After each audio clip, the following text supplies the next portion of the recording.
दोस्तों, आज की कहानी में आपका स्वागत है।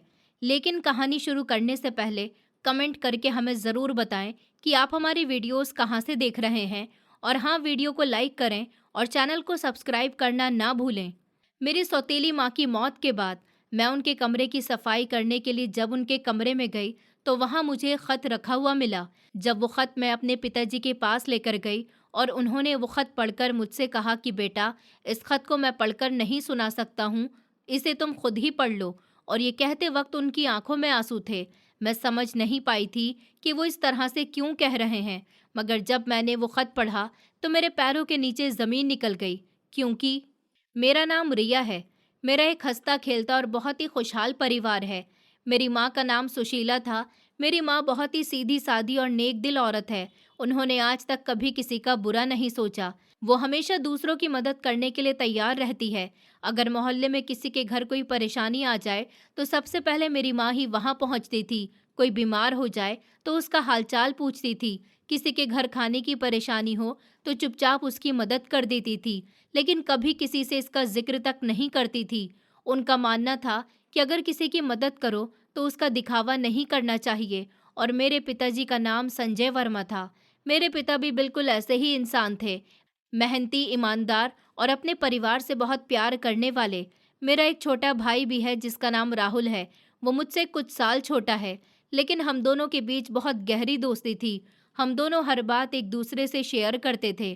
कभी साथ बैठकर पढ़ाई करते तो कभी घर के आंगन में घंटों खेलते रहते।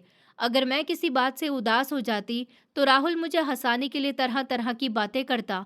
और अगर वो किसी परेशानी में होता तो मैं हमेशा उसके साथ खड़ी रहती थी। हमारे घर में हमारी दादी भी रहती थी। वो हम दोनों से बहुत ज़्यादा प्यार करती थी। बचपन से ही उन्होंने हमें अपनी गोद में खिलाया था। रात को उनके बिना हमें नींद ही नहीं आती थी, क्योंकि वो हर रात हमें नई नई कहानियाँ सुनाकर सुलाती थी। कभी राजा रानी की कहानी तो कभी बहादुर लोगों की बातें सुनाती थी। उनकी बातें सुनते सुनते कब आँख लग जाती हमें पता ही नहीं चलता था। दादी हमेशा हमें अच्छे संस्कार सिखाती थी। वो कहती थी कि जिंदगी में कितना भी बड़ा इंसान बन जाना, लेकिन कभी किसी गरीब या ज़रूरतमंद का दिल मत दुखाना, क्योंकि ऊपर वाला हमेशा इंसान के कर्म देखते हैं। हमारा परिवार सच में हर मायने में पूरा था। घर में हर समय हंसी खुशी का माहौल रहता था।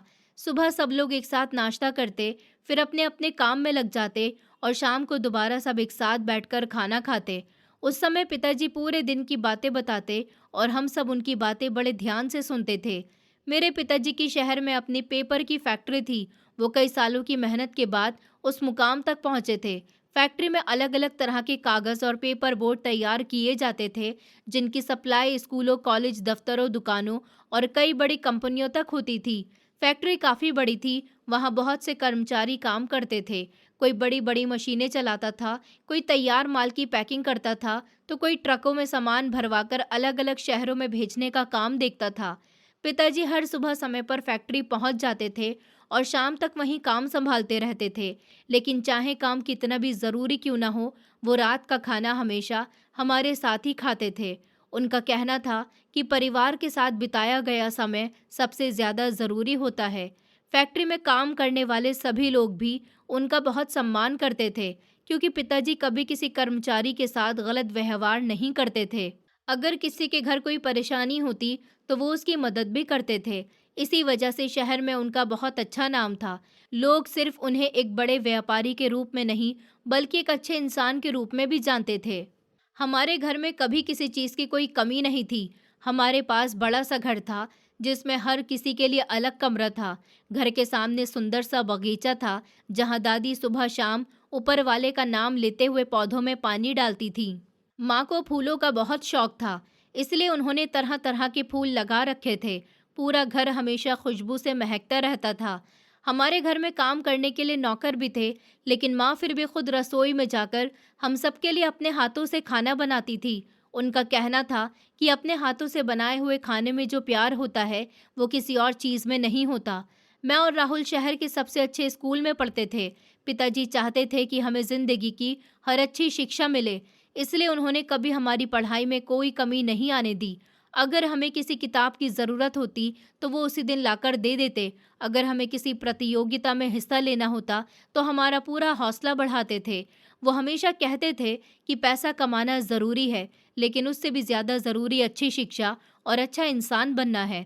मैं पढ़ाई में अच्छी थी और मेरा सपना था कि आगे चलकर अपने पिताजी का नाम और रोशन करूं। राहुल भी पढ़ाई के साथ साथ खेलकूद में बहुत तेज था। स्कूल में होने वाली ज़्यादातर खेल प्रतियोगिताओं में वो इनाम जीत कर लाता था, और जब भी वो ट्रॉफी लेकर घर आता तो दादी उसे गले लगाकर कहती थी कि मेरा पोता एक दिन बहुत बड़ा आदमी बनेगा। छुट्टियों के दिन हमारे घर में किसी त्योहार से कम नहीं होते थे। कभी हम सब पिकनिक पर चले जाते, तो कभी कहीं घूमने निकल जाते। कई बार हमें पिताजी अपनी फैक्ट्री भी लेकर जाते थे। वहां जाकर हमें बताते थे कि कागज़ कैसे बनता है, मशीनें कैसे काम करती हैं और एक बड़ा कारोबार ईमानदारी से कैसे चलाया जाता है। मैं बड़ी दिलचस्पी से उनकी हर बात सुनती थी और सोचती थी कि एक दिन मैं भी उनके साथ काम करूंगी। पिताजी हमेशा कहते थे कि बेटा और बेटी में कोई फर्क नहीं होता, अगर तुम मेहनत करोगी तो हर काम कर सकती हो। उनकी यही बातें मुझे हमेशा आगे बढ़ने की हिम्मत देती थी। हमारी माँ भी हमें हमेशा अच्छे संस्कार सिखाती थी। वो कहती थी कि जिंदगी में चाहे कितना भी बड़ा मुकाम हासिल कर लेना, लेकिन कभी घमंड मत करना, क्योंकि घमंड इंसान को अंदर से खोखला बना देता है। हम सब एक दूसरे से इतना प्यार करते थे कि घर में कभी किसी बात को लेकर लड़ाई झगड़ा नहीं होता था। अगर किसी की कोई गलती हो भी जाती तो सब लोग बैठकर प्यार से बात कर लेते थे। सच कहूँ तो मुझे लगता था कि शायद हमारी जिंदगी हमेशा ऐसे ही खुशियों से भरी रहेगी और कभी कोई दुख हमारे दरवाजे तक नहीं आएगा, क्योंकि उस समय तक हमें बिल्कुल भी अंदाज़ा नहीं था कि किस्मत हमारे लिए ऐसा मोड़ लेकर आने वाली है जो हमारी पूरी ज़िंदगी हमेशा के लिए बदल देगा। मेरे पिता की फैक्ट्री में बहुत सारे लोग काम करते थे, लेकिन उन सब में से एक ऐसा इंसान था जिस पर पिताजी सबसे ज़्यादा भरोसा करते थे। वो उनकी फैक्ट्री का मैनेजर था। उसने कई सालों तक पूरी ईमानदारी से पिताजी के साथ काम किया था। फैक्ट्री की हर छोटी बड़ी जिम्मेदारी वही संभालता था। अगर कभी पिताजी किसी काम से बाहर चले जाते तो पूरी फैक्ट्री उसी के भरोसे चलती थी, और उसने कभी भी पिताजी का भरोसा टूटने नहीं दिया था। दोनों का रिश्ता सिर्फ मालिक और कर्मचारी का नहीं था, बल्कि परिवार जैसा बन चुका था। वो हर मुश्किल वक्त में पिताजी के साथ खड़ा रहता था, और पिताजी भी उसकी बहुत इज्जत करते थे। लेकिन एक दिन अचानक ऐसी खबर आई जिसने सबको दुखी कर दिया। उम्र ज्यादा होने की वजह से उसकी तबीयत खराब हुई और कुछ ही दिनों के बाद उसका देहांत हो गया। ये खबर सुनकर पिताजी को बहुत बड़ा झटका लगा। उन्होंने उसी वक्त फैक्ट्री का सारा काम छोड़ दिया और उसके घर चले गए। वहाँ का माहौल बहुत दुख भरा था। हर तरफ रोने की आवाज़ें आ रही थी। उसका घर छोटा सा था और अब वहाँ सिर्फ उसकी इकलौती बेटी रह गई थी। उसकी माँ का पहले ही देहांत हो चुका था, इसलिए उसके पिता ही उसकी पूरी दुनिया थे। अब उनके जाने के बाद वो बिल्कुल अकेली पड़ गई थी। उसकी उम्र भी ज़्यादा नहीं थी, जवान लड़की थी, लेकिन उसके सर से पिता का साया उठ चुका था। वो लगातार रोई जा रही थी और उसकी हालत देखकर किसी का दिल भी पसीज जाता। पिताजी ने उसके पिता के अंतिम संस्कार का पूरा इंतजाम अपने हाथों से करवाया, रिश्तेदारों से बात की, जरूरी सामान मंगवाया, लोगों को संभाला, और जब तक सारे रीति रिवाज पूरे नहीं हो गए तब तक वो वहीं रहे। सब लोग यही कह रहे थे कि अगर पिताजी ना होते तो इतनी जल्दी कुछ भी हो पाना मुश्किल था। सारे काम खत्म होने के बाद जब पिताजी वापस लौटने लगे, तब वो लड़की फिर से जोर जोर से रोने लगी। उसकी आंखें सूज चुकी थी। वो बार बार अपने पिताजी को याद करके रो रही थी। पिताजी उसके पास गए, उसे संभालते हुए बोले कि तुम बिल्कुल हिम्मत मत हारो। मैं जानता हूँ कि इस दुनिया में अब तुम्हारा कोई अपना नहीं बचा। तुम्हारे पिता ही तुम्हारा आखिरी सहारा थे, लेकिन अब जो हो गया उसे बदला नहीं जा सकता।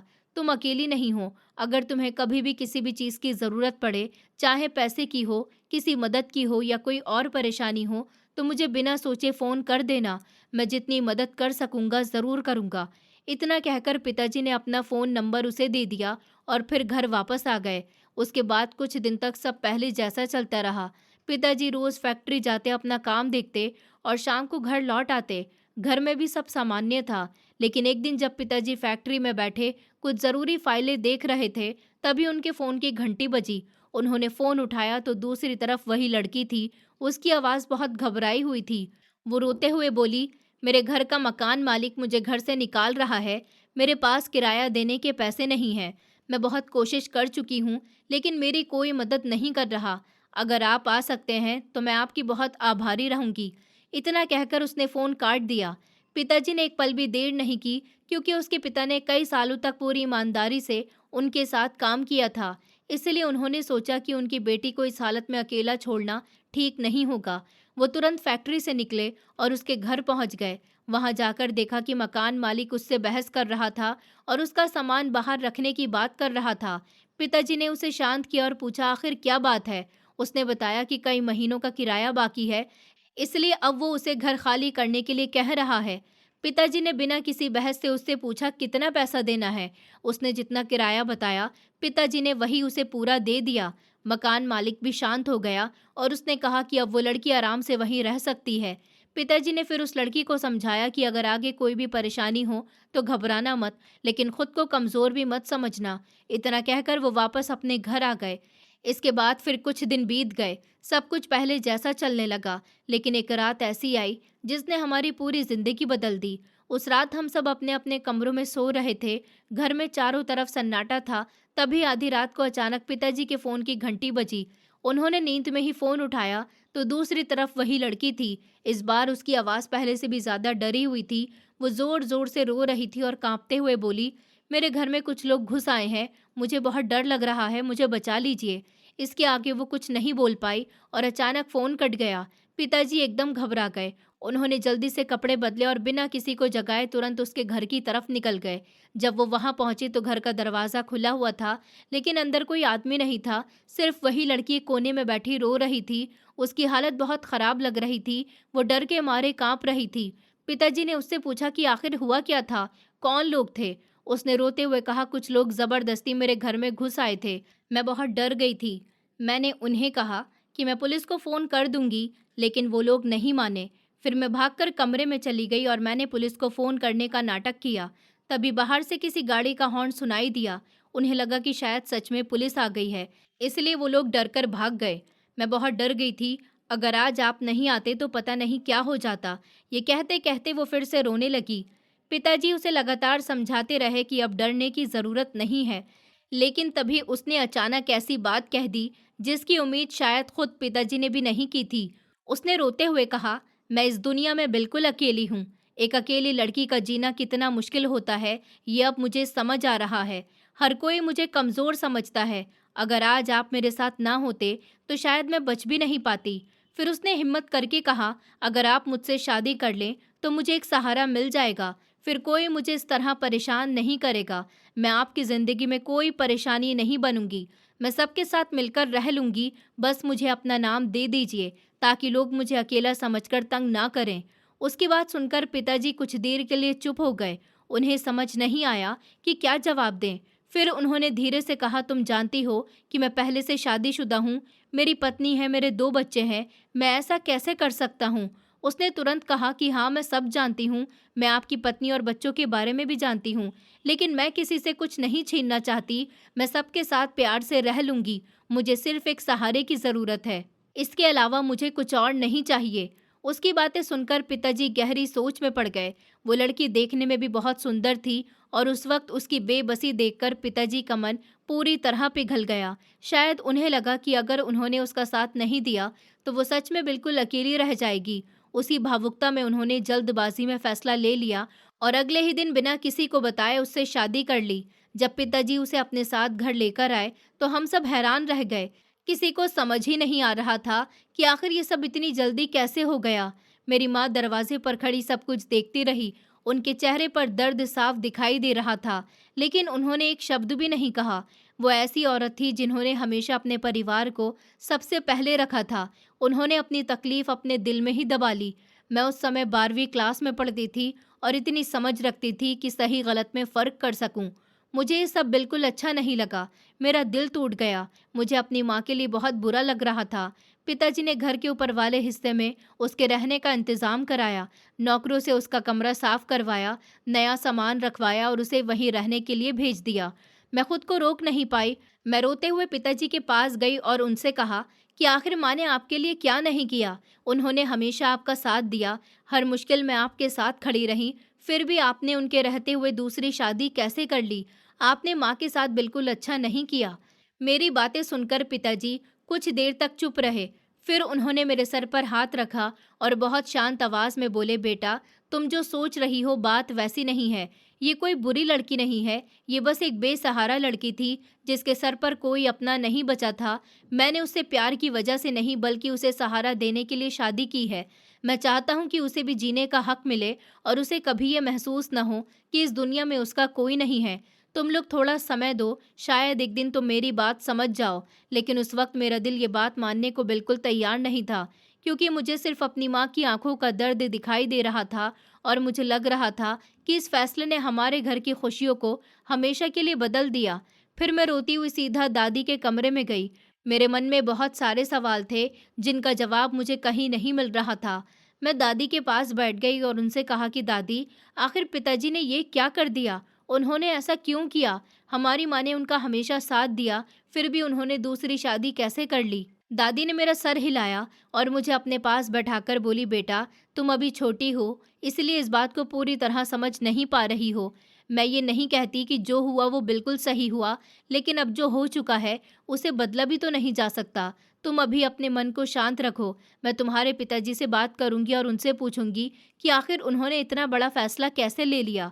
दादी की बात सुनकर मुझे थोड़ा सुकून मिला, क्योंकि मुझे लगा कि कम से कम इस घर में कोई तो है जो इस बात को समझ रहा है। कुछ देर के बाद दादी ने पिताजी को अपने कमरे में बुलाया। पिताजी भी उनके सामने आकर चुपचाप बैठ गए। दादी ने उनसे सीधे पूछा, बेटा, तुमने इतना बड़ा फैसला लेने से पहले एक बार भी अपने परिवार के बारे में क्यों नहीं सोचा? तुम्हारी पत्नी है, तुम्हारे बच्चे हैं, फिर भी तुमने दूसरी शादी कर ली। आखिर इसकी क्या जरूरत थी? तब पिताजी ने बहुत शांति से पूरी बात दादी को बताई। उन्होंने कहा कि माँ, मैंने ये शादी किसी लालच में या किसी शौक से नहीं की। उस लड़की का इस दुनिया में कोई नहीं बचा था। उसके पिता ने पूरी जिंदगी मेरे साथ ईमानदारी से काम किया था। उनके जाने के बाद वो बिल्कुल अकेली रह गई थी। पहले मकान मालिक उसे घर से निकाल रहा था, फिर एक दिन आधी रात को उसने रोते हुए मुझे फ़ोन किया और कहा कि कुछ लोग उसके घर में घुस आए हैं। उस वक्त अगर मैं उसकी मदद नहीं करता तो शायद पूरी ज़िंदगी खुद को माफ़ नहीं कर पाता। मुझे उस समय यही लगा कि अगर मैंने उसे सहारा नहीं दिया तो वो पूरी तरह टूट जाएगी, इसलिए मैंने उससे शादी कर ली। दादी ने उनकी सारी बात ध्यान से सुनी, फिर धीरे से बोली, बेटा, किसी की मदद करना बहुत अच्छी बात है, लेकिन मदद करने के और भी बहुत से रास्ते होते हैं। तुम उसका खर्च उठा सकते थे, उसके रहने का इंतजाम करा सकते थे, उसे अपनी फैक्ट्री में नौकरी दे सकते थे, लेकिन शादी कर लेना ही एकमात्र रास्ता नहीं था। तुमने अपनी पत्नी और बच्चों के बारे में भी तो सोचना चाहिए था। पिताजी कुछ पल तक चुप बैठे रहे। फिर उन्होंने गहरी सांस लेते हुए कहा, माँ, मैं मानता हूँ कि मुझसे जल्दबाजी में फैसला हो गया। उस समय मेरा दिमाग ठीक से काम नहीं कर रहा था। मैं बस उसकी हालत देखकर परेशान हो गया था। जब उसने रोते हुए कहा कि उसके घर में कुछ लोग घुस आए, तब मुझे लगा अगर मैंने उसे अकेला छोड़ दिया तो उसके साथ कुछ भी हो सकता है। मैं उसे उन लोगों के भरोसे कैसे छोड़ देता? इसलिए मैंने वही फैसला लिया जो उस समय मुझे सही लगा।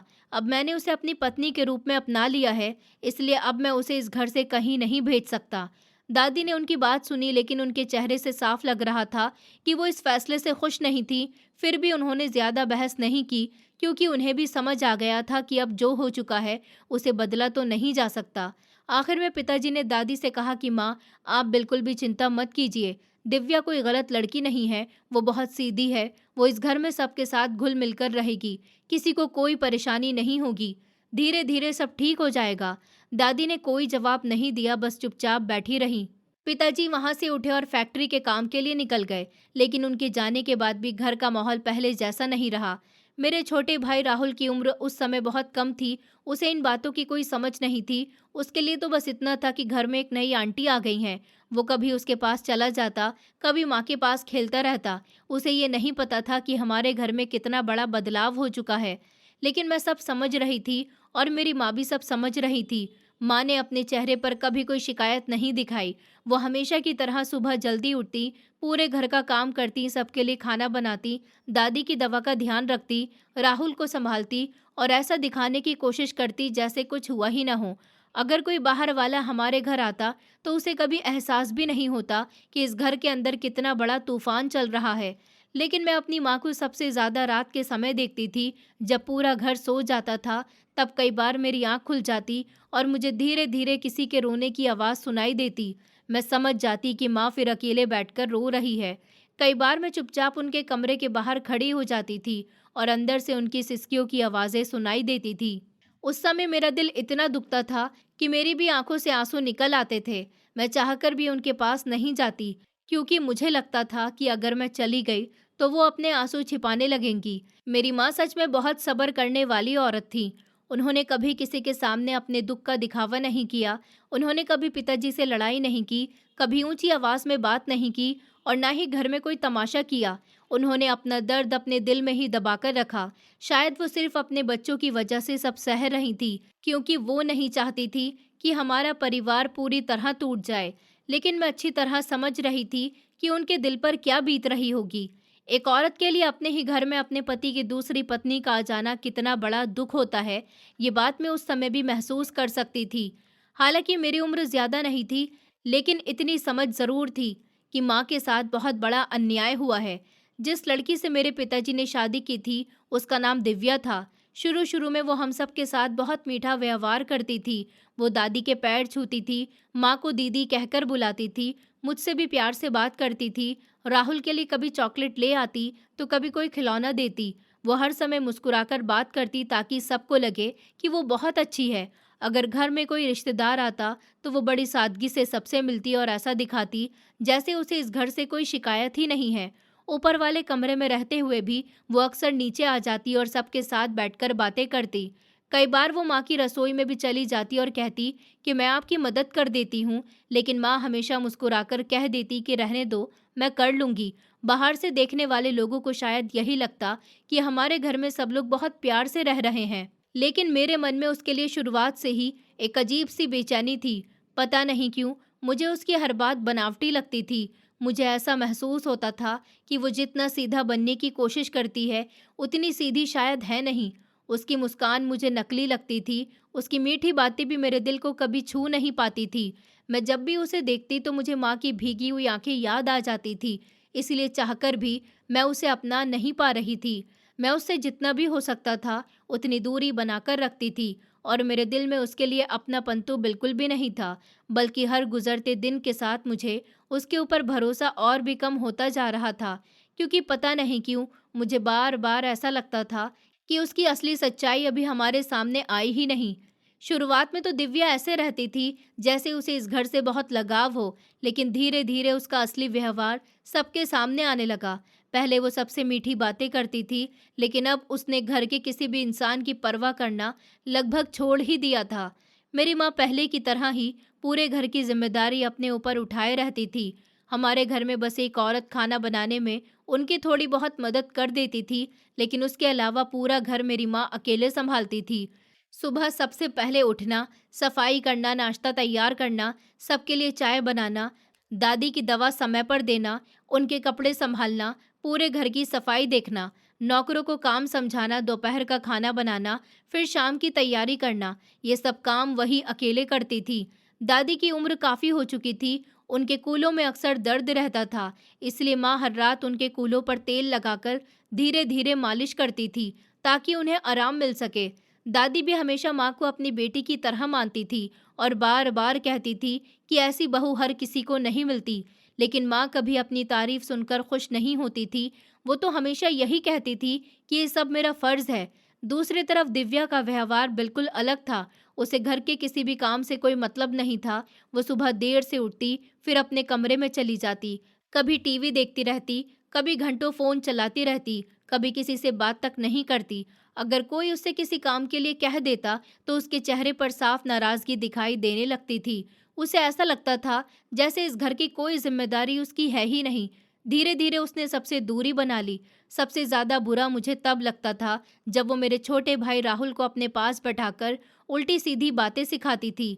कभी कहती कि तुम्हें किसी की बात नहीं माननी चाहिए, कभी उसे जिद करना सिखाती, कभी कहती कि तुम्हारी माँ तुम्हें बेवजह डांटती है, जबकि मेरी माँ तो उसे बहुत प्यार करती थी।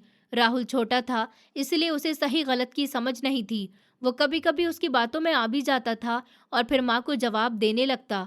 माँ उसे प्यार से समझा देती थी, लेकिन मैं समझ रही थी कि ये सब दिव्या की वजह से हो रहा है।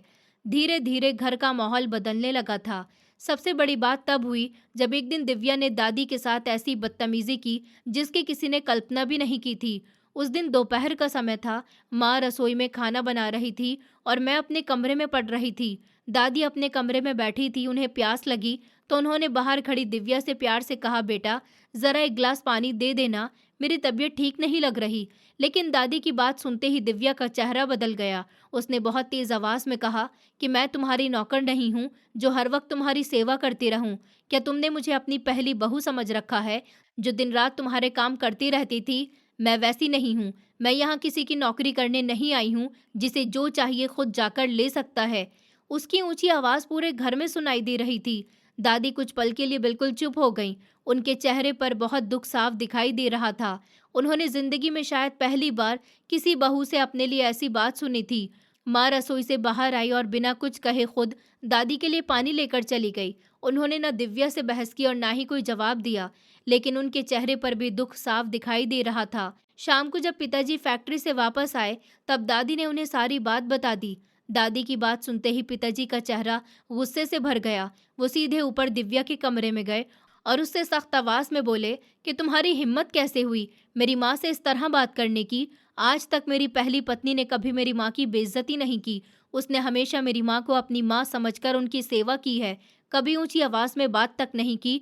और तुम कुछ ही दिनों में इतना बदल गई हो। अगर इस घर में रहना है तो सबके साथ इज्जत से पेश आना सीखो। दिव्या पहले तो बहस करने लगी, लेकिन जब पिताजी का गुस्सा बढ़ा तो वो चुप हो गई। हालांकि उसके चेहरे से साफ लग रहा था कि उसे अपनी गलती का कोई पछतावा नहीं है। उस दिन के बाद भी उसका व्यवहार ज्यादा नहीं बदला। वो पहले की तरह ही सबसे अलग रहती और छोटी छोटी बातों पर पिताजी से झगड़ा करती रहती थी।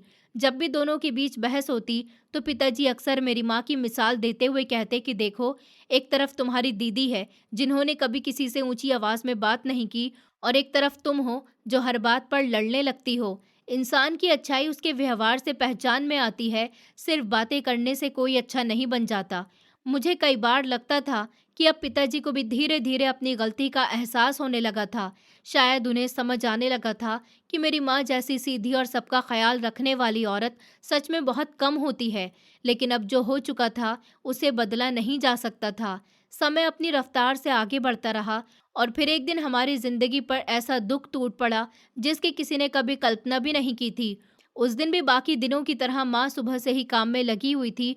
उन्होंने सबको नाश्ता कराया, दादी को दवा दी, राहुल को तैयार किया और फिर दोपहर के खाने की तैयारी करने रसोई में चली गई।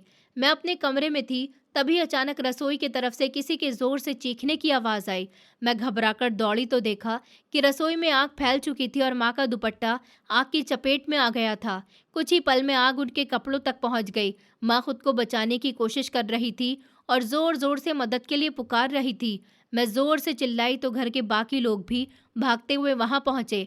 हम सब ने मिलकर किसी तरह आग बुझाने की कोशिश की। किसी ने कंबल डाला तो किसी ने पानी लाया, लेकिन आग बहुत तेजी से फैल चुकी थी। माँ बुरी तरह झुलस चुकी थी। मेरी हालत भी खराब हो गई थी, मेरे हाथ कांप रहे थे। मैं रोते हुए बार बार माँ को आवाजें दे रही थी। उसी समय मैंने घबराकर पिताजी को फोन किया और रोते हुए बस इतना कह पाई कि जल्दी घर आ जाइए, माँ की हालत बहुत खराब है। पिताजी फैक्ट्री से सब कुछ छोड़कर दौड़ते हुए घर पहुंचे। जैसे ही उन्होंने माँ को देखा, उनके पैरों तले जमीन खिसक गई। उन्होंने बिना एक पल गवाए माँ को उठाया और हम सब तुरंत अस्पताल की तरफ भागे। पूरे रास्ते में माँ का हाथ पकड़े रोती रही और उनसे बार बार कहती रही कि आप हमें छोड़कर मत जाइए, लेकिन उनकी हालत लगातार बिगड़ती जा रही थी। अस्पताल पहुंचते ही डॉक्टरों ने उन्हें तुरंत अंदर ले लिया। हम सब बाहर खड़े ऊपर वाले से प्रार्थना कर रहे थे कि किसी तरह माँ बच जाए। लेकिन कुछ देर के बाद डॉक्टर बाहर आए। उनके चेहरे पर गंभीरता साफ दिखाई दे रही थी। उन्होंने धीरे से कहा, हमने पूरी कोशिश की, लेकिन वो बहुत ज़्यादा झुलस चुकी थी। हमें अफसोस है, अब बहुत देर हो चुकी है, हम उन्हें नहीं बचा सके। डॉक्टर की ये बात सुनते ही ऐसा लगा जैसे मेरी पूरी दुनिया एक पल में ख़त्म हो गई हो। मेरे कानों में कुछ सुनाई देना बंद हो गया। मैं वहीं फर्श पर बैठकर ज़ोर ज़ोर से रोने लगी। राहुल कुछ समझ नहीं पा रहा था। वो बार बार पूछ रहा था कि माँ कब घर आएंगी। दादी की आंखों से लगातार आंसू बह रहे थे और पिताजी बिल्कुल पत्थर की तरह खड़े थे। उनकी आंखों में पछतावा, दर्द और टूटन एक साथ दिखाई दे रही थी। उस दिन मेरी माँ हमेशा हमेशा के लिए हम सब से दूर चली गई और उनके जाने के साथ हमारे घर की वो शांति, वो अपनापन और वो प्यार भी जैसे हमेशा के लिए ख़त्म हो गया। मेरी माँ मेरे और मेरे छोटे भाई राहुल के लिए सिर्फ माँ नहीं थी, बल्कि हमारी पूरी दुनिया थी। हमारी हर खुशी उनसे शुरू होती थी और हर दुख उनके पास जाकर ख़त्म हो जाता था। जब तक वो हमारे साथ थी, तब तक हमें कभी एहसास ही नहीं हुआ कि माँ का होना किसी इंसान की ज़िंदगी में कितना बड़ा सहारा होता है। लेकिन जिस दिन वो हमें छोड़ कर गईं, उसी दिन हमारी ज़िंदगी जैसे पूरी तरह बदल गई। घर वही था, लोग भी वही थे, लेकिन फिर भी ऐसा लगता था जैसे उस घर की सारी खुशियाँ उसके साथ ही चली गई हों। हर कोना सूना लगने लगा था, हर चीज़ हमें माँ की याद दिलाती थी। सुबह उठते ही आदत थी कि सबसे पहले माँ का चेहरा देखते थे। वो प्यार से हमारे सर पर हाथ फेरती थी, हमें उठाती थी, हमारे लिए नाश्ता बनाती थी। स्कूल या कॉलेज भेजने से पहले पूछती थी कि सब कुछ रख लिया ना, और रात को जब तक हम दोनों सो नहीं जाते थे, तब तक हमारे कमरे में आकर हमें देखकर जाती थी। लेकिन अब सुबह होती तो माँ की आवाज़ नहीं आती थी, रात होती तो कोई हमारे कमरे में आकर चादर नहीं ओढ़ाता था। धीरे धीरे हमें समझ आने लगा था कि ज़िंदगी में कुछ लोग ऐसे होते हैं जिनकी जगह कोई दूसरा कभी नहीं ले सकता। माँ उन्हीं में से एक थी। उनके जाने के बाद घर में अगर कोई हमें प्यार से समझाता था, तो वो सिर्फ दादी थी। वो खुद भी बहुत दुख में थी, क्योंकि उन्होंने अपनी बड़ी बहू ही नहीं, बल्कि अपनी बेटी जैसी साथी को खो दिया था। फिर वो भी अपना दर्द छिपाकर मुझे और राहुल को संभालने की कोशिश करती थी। कई बार रात को मैं चुपचाप उनके कमरे में चली जाती थी, तो देखती थी कि वो माँ की पुरानी तस्वीर हाथ में लेकर रो रही है। लेकिन जैसे ही मुझे देखती, तुरंत अपने आंसू पोंछ लेती और मुस्कुराकर कहती कि आओ बेटा, मेरे पास बैठो, सब ठीक हो जाएगा। लेकिन मैं समझ जाती थी कि उनके दिल का दर्द भी मेरे जैसा ही है। पिताजी भी माँ के जाने के बाद पहले जैसे नहीं रहे थे। शुरू के कई महीनों तक उनके चेहरे पर गहरा दुख साफ दिखाई देता था। वो पहले की तरह हंसते नहीं थे। फैक्ट्री से घर आते तो सीधे अपने कमरे में चले जाते। कई बार मैंने उन्हें अकेले बैठे माँ की तस्वीर देखते हुए भी देखा था। शायद उन्हें भी अपनी गलती का एहसास हो रहा था। शायद उन्हें समझ आ गया था कि जिस औरत ने पूरी जिंदगी बिना किसी शिकायत के उनका साथ दिया, उसकी कीमत उन्होंने बहुत देर से समझी। लेकिन अब पछताने से कुछ बदलने वाला नहीं था। माँ वापस नहीं आ सकती थी। दूसरी तरफ दिव्या का व्यवहार अचानक बदलने लगा था। माँ के रहते हुए जो औरत घर के किसी काम को हाथ तक नहीं लगाती थी, वही अब सबके सामने बहुत जिम्मेदार बनने लगी थी। वो मुझसे और राहुल से बहुत प्यार से बात करती थी, दादी के हालचाल भी पूछ लेती थी और घर के कामों में भी दिलचस्पी दिखाने लगी थी। शुरुआत में तो हमें लगा कि शायद माँ के जाने के बाद उसे अपनी गलतियों का एहसास हो गया, लेकिन धीरे धीरे समझ आने लगा कि उसकी ये मिठास किसी और वजह से है। अब पूरे घर की चाबियां उसके पास थी। रसोई से लेकर खर्च तक हर फैसला वही करने लगी थी। कौन सा सामान आएगा, कौन सा नहीं आएगा, किससे क्या बात करनी है, कौन घर आएगा, कौन नहीं आएगा, हर चीज़ उसी के हिसाब से होने लगी थी। पहले जहां पिताजी हर छोटी बड़ी बात में दादी और माँ की राय लेते थे, अब वो सीधे दिव्या से पूछते थे और वही फैसला मान लेते थे। धीरे धीरे ऐसा लगने लगा जैसे घर की असली मालिक वही बन गई हो। पिताजी भी उसकी बातों में इस तरह उलझते चले गए कि उन्हें किसी और की राय सुनाई ही नहीं देती थी। अगर मैं या दादी किसी बात पर कुछ कह देते, तो वो अक्सर कहते कि रहने दो, दिव्या जैसा ठीक समझेगी वैसा ही होगा। ये बातें सुनकर मुझे बहुत दुख होता था, क्योंकि जिस घर को मेरी माँ ने अपनी पूरी जिंदगी देकर संभाला था, अब उसी घर में उनकी यादों की भी कोई कीमत नहीं बची थी। राहुल भी अब धीरे धीरे बड़ा हो रहा था। उसे माँ की याद तो आती थी, लेकिन समय के साथ उसने अपने दर्द को अंदर ही अंदर दबाना सीख लिया था। मैं भी पढ़ाई में खुद को व्यस्त रखने की कोशिश करती थी, ताकि माँ की यादें मुझे हर समय कमज़ोर न बना दे। लेकिन सच तो यही था कि हम दोनों के दिल में जो खालीपन था, वो कभी नहीं भर पाया। समय धीरे धीरे आगे बढ़ता रहा। दिन महीने बने और महीने सालों में बदल गए। हम दोनों कब बचपन से निकलकर बड़े हो गए, हमें खुद पता भी नहीं चला। लेकिन माँ की कमी हमारे दिल में हमेशा उसी तरह बनी रही, जैसी पहले दिन थी। और हमें बिल्कुल भी अंदाज़ा नहीं था कि आने वाले दिनों में हमारी ज़िंदगी में अभी और भी ऐसे मोड़ आने वाले थे, जो हमारी किस्मत को हमेशा के लिए बदल देने वाले थे। माँ के जाने के बाद धीरे धीरे वक्त अपनी रफ्तार से आगे बढ़ने लगा, लेकिन हमारे घर की रौनक जैसे हमेशा के लिए ख़त्म हो चुकी थी। पहले घर के हर कोने में माँ की मौजूदगी महसूस होती थी। उनकी पसंद की चीज़ें, उनकी साड़ियाँ, उनकी किताबें, उनकी पूजा की थाली, उनकी खुशबू, हर जगह उनका एहसास दिलाती थी। लेकिन समय के साथ दिव्या ने घर की हर चीज़ बदलनी शुरू कर दी। माँ की अलमारी खाली कर दी गई, उनकी साड़ियाँ कहीं और रख दी गईं, उनकी तस्वीरें भी सिर्फ एक कमरे तक सीमित रह गईं। रसोई का सामान बदल गया, घर की सजावट बदल गई, यहाँ तक कि पर्दे और फर्नीचर तक बदल गए। ऐसा लगने लगा जैसे इस घर में कभी माँ थी ही नहीं। धीरे धीरे पूरा घर दिव्या के हिसाब से चलने लगा और अब हर फैसला वही करती थी। किस कमरे में क्या रहेगा, कौन सा सामान आएगा, कौन सा नहीं आएगा, किससे बात करनी है, सब कुछ उसी के अनुसार होने लगा। हम दोनों भाई बहन चुपचाप सब कुछ देखते रहते थे, क्योंकि अब हमारी बात सुनने वाला कोई भी नहीं था। पिताजी भी पहले जैसे नहीं रहे थे, वो हर बात में दिव्या की राय लेने लगे थे और धीरे धीरे उनकी बातों का असर भी उन पर बढ़ता जा रहा था। लेकिन माँ के जाने के कुछ महीनों बाद अचानक दिव्या के साथ कुछ अजीब बातें होने लगी। शुरुआत में किसी ने उन बातों पर ज्यादा ध्यान नहीं दिया, क्योंकि हमें लगा शायद वो दुख या तनाव की वजह से ऐसा महसूस कर रही होगी। लेकिन धीरे धीरे उसका व्यवहार इतना अलग होने लगा कि घर के सभी लोग हैरान रहने लगे। वो कई बार अकेली अपने कमरे में बैठकर खुद से बातें करती रहती थी। कभी हंसने लगती तो कभी अचानक रोने लगती, कभी बिना किसी वजह के डरकर दरवाजा बंद कर लेती। रात के समय तो उसकी हालत और भी अजीब हो जाती थी। कई बार आधी रात को उसकी जोर से चीखने की आवाज आती। हम सब घबराकर उठ जाते और उसके कमरे की तरफ भागते, तो वो डरी हुई हालत में बिस्तर पर बैठी होती। उसका चेहरा पसीने से भीगा रहता और वो कांप रही होती। पिताजी उससे बार बार पूछते कि क्या हुआ, आखिर तुम इतनी डरी हुई क्यों हो। तब वो घबराई हुई आवाज में कहती कि मुझे लगता है कोई घर के पीछे खड़ा है, कोई हर समय मुझे देख रहा है, जैसे कोई मेरी हर हरकत पर नजर रख रहा हो। मैं जहाँ भी जाती हूँ मुझे ऐसा महसूस होता है कि कोई मेरे पीछे पीछे चल रहा है। पिताजी उसे समझाते कि ऐसा कुछ नहीं है, शायद तुम्हें वहम हो रहा है या कोई बुरा सपना देखकर तुम डर गई हो। लेकिन दिव्या उनकी बात मानने को तैयार नहीं होती थी। वो बार बार यही कहती कि नहीं, मैं झूठ नहीं बोल रही, कोई है जो मुझे चैन से जीने नहीं दे रहा। कुछ दिनों बाद उसकी बातें और भी अजीब होने लगी। एक सुबह उसने नाश्ते की मेज पर अचानक घबराकर कहा कि मैंने रात को बहुत डरावना सपना देखा है। मैंने तुम्हारी पहली पत्नी को देखा, वो मुझे घूर रही थी और ऐसा लग रहा था जैसे वो मुझे नुकसान पहुंचाना चाहती हो। उसकी ये बातें सुनकर कुछ पल के लिए सब लोग चुप हो गए। पिताजी ने तुरंत उसे शांत करते हुए कहा, तुमने शायद कोई बुरा सपना देख लिया होगा। सपनों को सच नहीं मानना चाहिए। तुम बेकार में खुद को डरा रही हो। लेकिन दिव्या का डर कम नहीं हुआ। उसने कहा, नहीं, वो सपना नहीं था। मुझे सब कुछ बिल्कुल सच जैसा लगा। मुझे ऐसा लग रहा था जैसे वो मेरे सामने खड़ी थी और मुझे देख रही थी।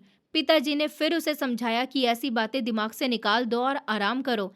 लेकिन उसके बाद भी उसका व्यवहार सामान्य नहीं हुआ। अब तो वो आए दिन ऐसी ही बातें करने लगी थी। कभी अचानक रसोई की तरफ देखकर कहती, वहां कोई खड़ा है। कभी हॉल की तरफ इशारा करके कहती कि अभी अभी कोई यहाँ से गुजरा है। हम सब जब जाकर देखते तो वहां कोई नहीं होता। दादी कहती कि शायद इसका मन ठीक नहीं है, इसलिए इसे ऐसी बातें महसूस हो रही हैं। लेकिन दिव्या हर बार यही कहती कि मैं जो देख रही हूँ वो सच है। एक दिन की बात है, मैं शाम के समय छत पर सूख रहे कपड़े उतारने गई थी। मौसम बिल्कुल शांत था, ऊपर कोई और नहीं था। मैं कपड़े समेट ही रही थी कि तभी मेरी नज़र सीढ़ियों के पास खड़ी दिव्या पर पड़ी। वो किसी अदृश्य व्यक्ति की तरफ देखकर लगातार बात कर रही थी। उसकी आवाज़ कांप रही थी और वो बार बार हाथ जोड़ रही थी। वो रोते हुए कह रही थी कि मुझे मत मारो, मुझसे गलती हो गई थी। मैं अपनी गलती मानती हूँ, मुझे माफ़ कर दो। अब मैं ऐसा कभी नहीं करूँगी। उसकी हालत देखकर मैं घबरा गई, क्योंकि वहाँ उसके सामने मुझे कोई भी दिखाई नहीं दे रहा था। मैं जल्दी से उसके पास गई और उससे पूछा, आपको क्या हुआ? आप किससे बात कर रही हैं? यहाँ तो कोई भी नहीं है। उसने जैसे ही मेरी तरफ देखा उसके चेहरे का रंग उड़ चुका था। उसकी आंखों में बहुत डर था। उसने कांपते हुए मेरा हाथ पकड़ लिया और बोली, देखो, वो रही, वो मुझे मारना चाहती है। तुम अपनी माँ से कहो कि मुझे छोड़ दे, मुझे माफ़ कर दे। मैं अब उससे हाथ जोड़ती हूँ। उसकी बात सुनकर मैं एक पल के लिए बिल्कुल हैरान रह गई। मैंने इधर उधर देखा, लेकिन वहाँ कोई नहीं था। मैंने उसे समझाते हुए कहा कि आप कैसी बातें कर रही हैं, यहाँ पर तो कोई भी नहीं है और मेरी माँ तो अब इस दुनिया में भी नहीं है। वो आपको कैसे नुकसान पहुंचाएगी? आप शायद बहुत डर गई हैं। चलिए नीचे चलते हैं। लेकिन वो लगातार पीछे मुड़ मुड़कर देख रही थी, जैसे उसे सचमुच किसी की मौजूदगी महसूस हो रही हो। काफी देर समझाने के बाद मैं उसे अपने साथ नीचे लेकर आई और उसके कमरे तक छोड़ दिया। उस दिन के बाद उसका डर और भी बढ़ता चला गया। वो हर समय घबराई रहती थी, कभी दरवाजे की तरफ देखने लगती, तो कभी खाली कमरे में किसी की आहट होने की बात कहती, और हम सबको लगने लगा कि उसके साथ जो भी हो रहा है, उसके पीछे कोई ऐसी बात ज़रूर है जो अभी तक हम में से कोई नहीं जानता था। अब दिव्या की हालत ऐसी हो गई थी कि वो हर समय डरी-डरी सी रहती थी। पहले वो पूरे घर में घूमती थी, लेकिन अब उसने खुद को अपने कमरे तक सीमित कर लिया था। वो बिना किसी के साथ के कमरे से बाहर भी नहीं निकलती थी। अगर कभी नीचे आना पड़ता तो बार-बार पीछे मुड़कर देखती, जैसे कोई उसके पीछे चल रहा हो। रात में उसकी नींद बार-बार खुल जाती और वो घबराकर जोर से चिल्लाने लगती। कई बार तो वो रोते हुए कहती कि कोई उसके कमरे के बाहर खड़ा है और उसे घूर रहा है। हम सब उसकी ये हालत देखकर परेशान होने लगे थे, क्योंकि हमें समझ ही नहीं आ रहा था कि आखिर उसके साथ हो क्या रहा है। शुरुआत में हमने सोचा था कि शायद ये कुछ दिनों की बात होगी, लेकिन समय बीतने के साथ उसकी हालत सुधरने के बजाय और खराब होती जा रही थी। दादी भी अब बहुत चिंतित रहने लगी थी। एक दिन उन्होंने पिताजी को अपने पास बुलाकर कहा, बेटा, आखिर इसे क्या हो गया है? पहले तो ये ऐसी नहीं थी, अब हर समय डरी सहमी रहती है। कभी किसी से बात करती है तो कभी कहती है कोई इसे मारने आ रहा है। मुझे तो इसकी दिमागी हालत बिल्कुल ठीक नहीं लग रही। पिताजी ने दादी की बात सुनकर गहरी सांस ली और बोले, माँ, शायद इसने अपनी आंखों के सामने इतना बड़ा हादसा देखा है और उसका डर इसके दिमाग में बैठ गया है। उसी वजह से इसे बार बार ऐसे वहम हो रहा है। आप चिंता मत कीजिए, मैं इसे किसी अच्छे डॉक्टर को दिखाऊंगा, सब ठीक हो जाएगा। दादी ने भी यही कहा कि जितनी जल्दी हो सके इसका इलाज शुरू करवा दो, क्योंकि ये दिन ब दिन और ज़्यादा डरती जा रही है। अगले ही दिन पिताजी दिव्या को डॉक्टर के पास लेकर गए। डॉक्टर ने उसकी सामान्य जांच की, लेकिन उन्हें भी लगा कि ये सिर्फ शारीरिक परेशानी नहीं है, बल्कि उसके मन और दिमाग पर किसी गहरी बात का असर है। तब पिताजी ने फैसला किया कि उसे शहर के एक अनुभवी साइकेट्रिस्ट को दिखाया जाए। उन्होंने अपने एक पुराने दोस्त से बात की, जिसने शहर के एक अच्छे और अनुभवी साइकेट्रिस्ट का नाम बताया। कुछ दिनों बाद पिताजी दिव्या को लेकर उसके क्लिनिक पहुंचे। डॉक्टर का व्यवहार बहुत शांत और समझदारी भरा था। उन्होंने सबसे पहले दिव्या को आराम से बिठाया और उससे बहुत प्यार से बात करना शुरू किया, ताकि वो बिना डरे अपनी बात कह सके। डॉक्टर ने उससे धीरे धीरे कई सवाल पूछे। उन्होंने कहा, तुम्हें सबसे ज्यादा डर किस बात से लगता है? क्या तुम्हें ऐसा लगता है कि कोई तुम्हारा पीछा कर रहा है? क्या तुम्हें ऐसी चीजें दिखाई देती हैं जो बाकी लोगों को नहीं दिखती? क्या रात में तुम्हें नींद ठीक से आती है? क्या तुम्हें बार बार कोई पुरानी घटना याद आती है, या कोई ऐसा सपना आता है जिससे तुम घबरा जाती हो? शुरुआत में दिव्या बिल्कुल चुप बैठी रही। उसने किसी भी सवाल का जवाब नहीं दिया। वो बस नीचे जमीन की तरफ देखती रही। डॉक्टर ने उस पर किसी तरह का दबाव नहीं डाला, बल्कि बहुत धैर्य से उसे भरोसा दिलाया कि यहाँ कोई उसे नुकसान नहीं पहुँचाएगा, और जो भी बात वो बताएगी उसे पूरी गोपनीयता के साथ सुना जाएगा। काफ़ी देर के बाद दिव्या ने धीरे धीरे बोलना शुरू किया। उसने बताया कि उसे हर समय ऐसा महसूस होता है जैसे कोई उसके आसपास मौजूद है, कोई उसे देख रहा है, और कई बार उसे ऐसा भी लगता है कि कोई उससे बात कर रहा है। उसने ये भी कहा कि रात को उसे बहुत डरावने सपने आते हैं, जिनमें वो बार बार वही चेहरा देखती है जिससे वो डरती है। डॉक्टर उसकी हर बात बहुत ध्यान से सुनते रहे, बीच बीच में छोटे छोटे सवाल पूछते रहे, ताकि वो उसकी परेशानी को अच्छी तरह समझ सकें। करीब 1 घंटे तक बातचीत चलती रही। उसके बाद डॉक्टर ने पिताजी और हम सबसे अलग बात की। उन्होंने कहा कि फिलहाल दिव्या बहुत ज़्यादा मानसिक तनाव और डर से गुजर रही है। उसे कुछ समय तक नियमित इलाज की ज़रूरत है। इसके साथ साथ दवाइयाँ भी चलेंगी और समय समय पर काउंसलिंग भी करनी होगी। उन्होंने साफ कहा कि उसके साथ गुस्से से पेश मत आइए, उसकी बातों का मजाक मत उड़ाइए। अगर वो किसी बात से डरती है तो पहले उसे शांत करने की कोशिश कीजिए। उसे परिवार के साथ और धैर्य की ज़रूरत है। अगर इलाज समय पर चलता रहा तो धीरे धीरे उसकी हालत में सुधार आने की उम्मीद है। पिताजी ने डॉक्टर की हर बात ध्यान से सुनी और उसी दिन से उसकी दवाइयाँ शुरू कर दी। हर हफ्ते उसे काउंसलिंग के लिए भी ले जाया जाने लगा। हम सबको भी उम्मीद थी कि शायद अब सब ठीक हो जाएगा, लेकिन किस्मत को शायद कुछ और ही मंजूर था। कई हफ्ते गुजर गए, फिर महीने भी बीतने लगे, लेकिन उसकी हालत में कोई खास फर्क नहीं आया, बल्कि ऐसा लग रहा था कि समय के साथ उसका डर और भी बढ़ता जा रहा है। अब वो पहले से ज़्यादा घबराई रहने लगी थी। कई बार दवा लेने के बाद भी अचानक ज़ोर ज़ोर से चिल्लाने लगती और कहती कि वो फिर आ गई है, मुझे बचा लो। कभी रात के बीच में उठकर कमरे का दरवाज़ा बंद कर लेती और किसी को अंदर नहीं आने देती। कभी खाली दीवार की तरफ देखकर रोने लगती और बार बार माफ़ी मांगने लगती। हम सब समझ नहीं पा रहे थे कि आखिर ऐसा क्यों हो रहा है। डॉक्टर की दवाइयाँ भी चल रही थी, काउंसलिंग भी हो रही थी, लेकिन उसकी हालत सुधरने के बजाय दिन ब दिन और बिगड़ती जा रही थी। अब घर के हर इंसान के मन में एक ही सवाल था कि आखिर उसके डर के पीछे ऐसा कौन-सा राज छिपा है, जो किसी को दिखाई नहीं दे रहा था। एक दिन की बात है, पिताजी हमेशा की तरह सुबह फैक्ट्री चले गए थे, राहुल भी स्कूल चला गया था और मैं कॉलेज से वापस घर आ गई थी। मेरा स्कूल पूरा हो चुका था और मैंने ग्रेजुएशन में एडमिशन ले लिया था, इसलिए अब मेरी रोज़ की दिनचर्या बदल चुकी थी। उस दिन मैं कॉलेज से आकर सीधे हॉल में बैठ गई, दादी भी वहीं बैठी थी। हम दोनों चुपचाप बातें कर रहे थे, तभी अचानक ऊपर से किसी चीज़ के गिरने और टूटने की बहुत तेज़ आवाज़ आई। पहले तो हमें लगा कि शायद कोई सामान गलती से गिर गया होगा, लेकिन अगले ही पल लगातार कई चीज़ों के टूटने की आवाज़ आने लगी। हम दोनों घबरा गए और जल्दी से ऊपर दिव्या के कमरे की तरफ भागे। उसका कमरा अंदर से बंद था। दादी ने दरवाज़ा खटखटाया, उसे आवाज़ दी, लेकिन अंदर से कोई जवाब नहीं आया। फिर हमने कई बार दरवाज़ा पीटा, तब जाकर काफ़ी देर के बाद उसने काँपते हुए दरवाज़ा खोला। जैसे ही हम अंदर गए तो कमरे का नज़ारा देखकर हम दोनों हैरान रह गए। कमरे की कुर्सियाँ उल्टी-पुल्टी पड़ी थी, शीशा टूटा हुआ था, मेज़ पर रखा सामान पूरे कमरे में बिखरा हुआ था, फूलदान ज़मीन पर टूटकर फैला हुआ था और दिव्या कमरे के एक कोने में घुटनों को पकड़कर बैठी काँप रही थी। उसका चेहरा बिल्कुल सफ़ेद पड़ चुका था और उसकी सांसें बहुत तेज़ चल रही थीं। मैंने घबराकर उससे पूछा, "आखिर हुआ क्या है? तुमने ये सब क्यों किया?" उसने डर से काँपती हुई आवाज़ में कहा, "वो फिर से आ गई थी। वो मुझे मारने आई थी, लेकिन मैंने उसे यहाँ से भगा दिया। आप लोग मुझे बचा लीजिए। वो मुझे नहीं छोड़ेगी, वो मुझे मार डालेगी।" वो बार-बार यही बात दोहरा रही थी। मैं और दादी उसे समझाने की कोशिश करते रहे कि वहाँ कोई भी नहीं है, लेकिन वो हमारी एक बात भी मानने को तैयार नहीं थी। उसकी हालत देखकर हमें समझ नहीं आ रहा था कि क्या करें। तभी दादी ने तुरंत डॉक्टर को फ़ोन किया। कुछ ही देर में डॉक्टर घर आ गए। उन्होंने दिव्या को शांत करने की कोशिश की, लेकिन वो लगातार डरी हुई बातें करती रही। आखिर डॉक्टर ने उसे एक इंजेक्शन दिया, जिससे थोड़ी देर के बाद उसे नींद आ गई।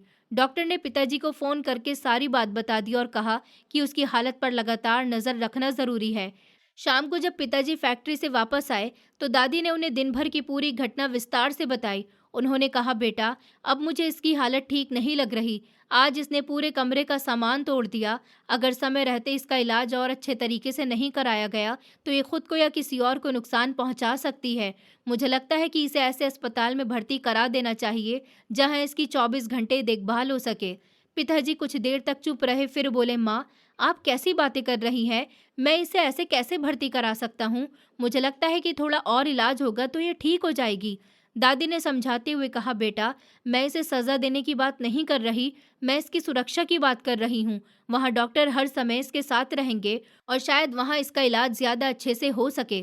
पिताजी गहरी सोच में पड़ गए। उन्होंने कहा, "मैं कल ही डॉक्टर से फिर बात करूँगा और जो सही होगा वही करेंगे।" उस रात घर का माहौल बहुत भारी था, किसी का मन खाने में नहीं लग रहा था, फिर भी हम सब साथ बैठकर खाना खाकर अपने-अपने कमरों में चले गए। अगले दिन सुबह घर में रोज़ की तरह काम शुरू हो गया। नौकरानी सफाई कर रही थी, मैं अपने कमरे में थी, दादी पूजा कर रही थी और पिताजी भी घर पर ही थे। तभी अचानक बाहर से नौकरानी की घबराई हुई आवाज़ सुनाई दी। वो ज़ोर से चिल्लाते हुए बोली, "साहब, जल्दी बाहर आइए, दिव्या मैडम छत पर बहुत खतरनाक हालत में खड़ी हैं।" उनकी बात सुनते ही हम सब घबराकर बाहर की तरफ दौड़े। पिताजी ने ऊपर देखकर दिव्या को आवाज़ दी और उससे शांत रहने के लिए कहा, लेकिन उसकी हालत बहुत सामान्य नहीं थी। वो किसी की बात सुन ही नहीं रही थी। पिताजी लगातार उसे समझाते रहे कि नीचे आ जाओ, सब ठीक हो जाएगा, हम तुम्हारे साथ हैं।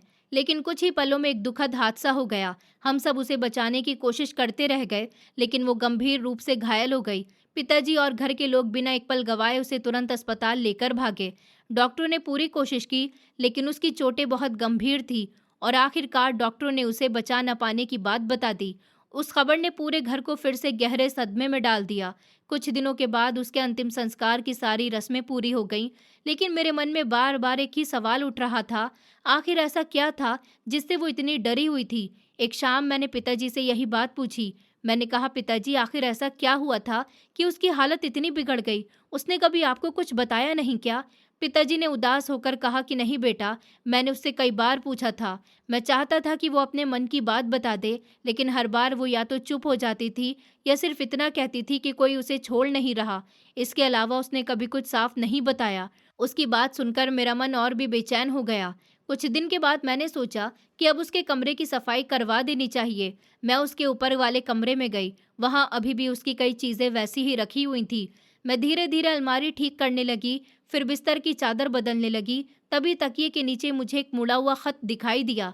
वो काफी संभाल कर रखा गया था, जैसे किसी ने जानबूझकर उसे छिपाया हो। मेरा दिल जोर जोर से धड़कने लगा। मैंने तुरंत वो खत उठाया और नीचे पिताजी के पास ले गई। मैंने कहा, पिताजी, मुझे उसके कमरे से ये खत मिला है, शायद उसने लिखा है। पिताजी ने कांपते हाथों से वो खत लिया और पढ़ना शुरू किया। जैसे जैसे वो आगे पढ़ते गए, उनकी आंखों से आंसू बहने लगे, उनका चेहरा बदल गया। मैंने घबराकर पूछा, पिताजी, इसमें क्या लिखा है? उन्होंने कुछ पल तक मेरी तरफ देखा, फिर धीमी आवाज में कहा, बेटा, तुम खुद इसे पढ़ लो। मैंने उनके हाथ से वो खत लिया और जैसे ही उसकी पहली पंक्तियां पढ़नी शुरू की, मेरे पैरों तले जमीन खिसक गई, क्योंकि उसमें जो सच लिखा था उसकी मैंने कभी कल्पना भी नहीं की थी। उस खत में लिखा था कि जब तक ये खत आप सबके हाथों में पहुंचेगा, तब तक शायद मैं इस दुनिया में नहीं रहूंगी। सबसे पहले मैं आप सबसे माफ़ी मांगना चाहती हूँ, क्योंकि मैंने ऐसा गुनाह किया जिसकी माफ़ी शायद मुझे कभी नहीं मिल सकती।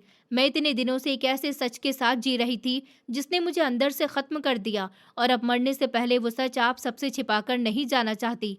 मैंने बहुत बड़ी गलती की थी, और शायद आज जो कुछ मेरे साथ हो रहा है वो उसी की सज़ा है।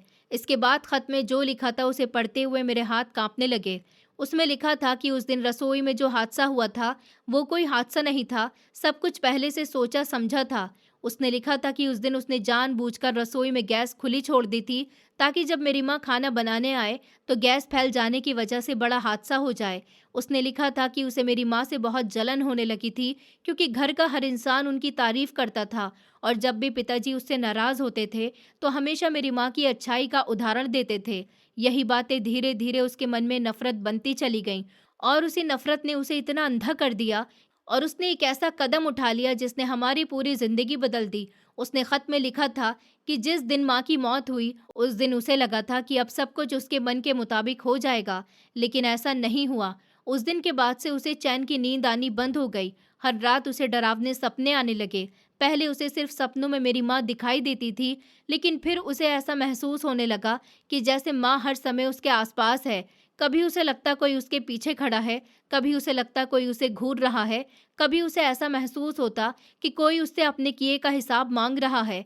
उसने लिखा था कि शायद ये उसके अपने गुनाह का बोझ था, जो हर दिन उसे अंदर ही अंदर तोड़ता जा रहा था। उसने ये भी लिखा कि घर के सभी लोगों को लगता था कि वो सिर्फ वहम में जी रही है, लेकिन उसके लिए वो डर बिल्कुल सच जैसा था। उसने लिखा कि जिस रात उसने दादी और पिताजी की बात सुनी कि उसे ऐसे अस्पताल में भर्ती कराया जा सकता है जहां उसकी लगातार देखभाल हो सके, उस रात उसे लगा कि अब उसके पास कुछ भी बचा नहीं है। उसने लिखा कि वो अपने किए का बोझ लेकर अब और नहीं जी सकती, इसलिए मरने से पहले सच बताकर सबसे माफ़ी मांगना चाहती है।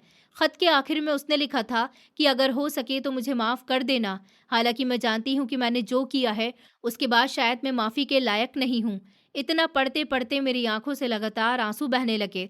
मुझे ऐसा लग रहा था जैसे मेरे पैरों तले ज़मीन ही खिसक गई हो। जिस इंसान को हम इतने दिनों तक सिर्फ बीमार समझते रहे, उसके अंदर इतना बड़ा राज छिपा था। ये बात हम में से किसी ने कभी सोची भी नहीं थी। मुझे अब समझ आ गया था कि मेरी माँ हमसे किसी हादसे की वजह से नहीं, बल्कि किसी की नफरत की वजह से दूर हुई थी। मैं वहीं चुपचाप बैठ गई और खत मेरे हाथों से नीचे गिर गया। दादी ने जब मेरे चेहरे की तरफ देखा तो उन्होंने खत उठाकर खुद पढ़ा। जैसे जैसे वो आगे पढ़ती गई उनकी आंखों से भी आंसू बहने लगे। वो कह रही थी कि अगर ये सच पहले पता चल जाता तो शायद बहुत कुछ अलग होता। पिताजी बिल्कुल खामोश बैठे थे। उन्होंने एक शब्द तक नहीं कहा। उनकी आंखों में सिर्फ पछतावा और दर्द साफ दिखाई दे रहा था। शायद उन्हें अपनी जिंदगी के हर फैसले याद आ रहे थे, और यह एहसास भी कि एक गलत फैसला कितनी जिंदगियां बदल सकता है। उस दिन हमारे घर में कोई किसी से कुछ नहीं बोला। हम सब अपने अपने दुख में डूबे हुए थे। एक तरफ माँ की याद थी तो दूसरी तरफ दिव्या का लिखा हुआ सच था, और दोनों बातें मिलकर दिल को और ज्यादा भारी कर रही थी। दिव्या अब इस दुनिया में नहीं थी, इसलिए उससे कोई सवाल भी नहीं पूछा जा सकता था, और ना ही वो अपने किए का कोई जवाब दे सकती थी। बस उसके लिखे हुए शब्द ही उसके पीछे रह गए थे, जिनमें उसका पछतावा साफ दिखाई दे रहा था। लेकिन चाहे उसे कितना भी पछतावा हुआ हो, उससे हमारी माँ कभी वापस नहीं आ सकती। उनका खालीपन हमेशा हमारी जिंदगी का हिस्सा बना रहने वाला था। समय किसी के लिए नहीं रुकता, धीरे धीरे दिन बीतते गए, महीने गुजरते गए और फिर साल भी निकल गए। हम सब ने अपनी जिंदगी को फिर से संभालने की कोशिश की। माँ की यादें आज भी हमारे दिल में थी और शायद हमेशा रहेंगी, लेकिन जिंदगी को आगे बढ़ाना भी जरूरी था। मेरी ग्रेजुएशन पूरी हो गई थी। पढ़ाई खत्म होने के बाद पिताजी ने अपने एक पुराने दोस्त के बेटे के साथ मेरी शादी तय कर दी। शादी बहुत अच्छे माहौल में हुई। मेरे ससुराल वाले बहुत अच्छे निकले। उन्होंने मुझे बेटी की तरह अपनाया और मुझे कभी किसी बात की कमी महसूस नहीं होने दी। मैं भी अपने नए परिवार के साथ धीरे धीरे खुश रहने लगी। दादी मुझे खुश देखकर हमेशा शुक्रिया अदा करती थी। राहुल भी अब बड़ा हो चुका था और अपनी पढ़ाई और काम में लग गया था। पिताजी भी पहले से काफी शांत हो गए थे। उनके चेहरे पर उम्र के साथ साथ बीते हुए समय की थकान और दर्द साफ दिखाई देता था। हम सब ने जिंदगी में आगे बढ़ना तो सीख लिया, लेकिन जो कुछ हमारे परिवार के साथ हुआ था उसे हम कभी नहीं भूल पाए, क्योंकि कुछ जख्म ऐसे होते हैं जो समय के साथ भर जरूर जाते हैं, लेकिन उनके निशान जिंदगी भर इंसान के दिल में हमेशा बने रहते हैं।